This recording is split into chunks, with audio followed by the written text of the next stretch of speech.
when I say meet people where they are, is where they're measuring this, they're carrying their baggage mostly, if they're doing the work on Bitcoin. Most people are carrying their baggage from the old system into the new system and thinking that that's how it's going to work in the new system. And one of those examples that I see all the time is these systems work entirely different, exact 180.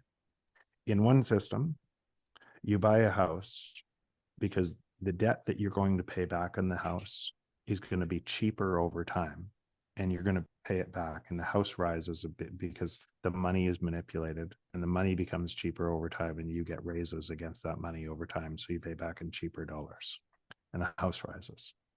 In the other system, the house falls over time to its utility value.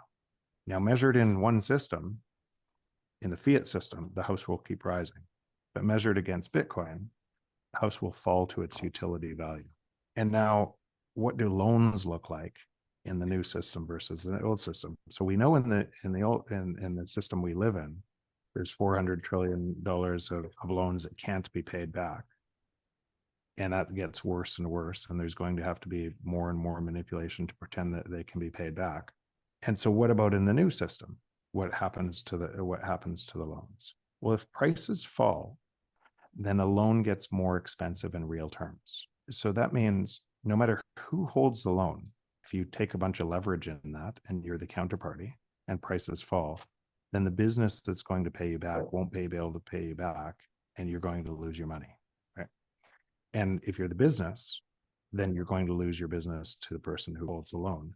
But what that whole process means is we consider, because it's always been, debt is required to run a productive economy. And debt isn't required to produce a productive economy. And because we think debt is required for a productive economy, we think inflation is required for a productive economy, because it's always been the way we've constructed economies. So what you're saying at the bottom of that statement is the only way we can trade with each other all over the world is if there's theft in money.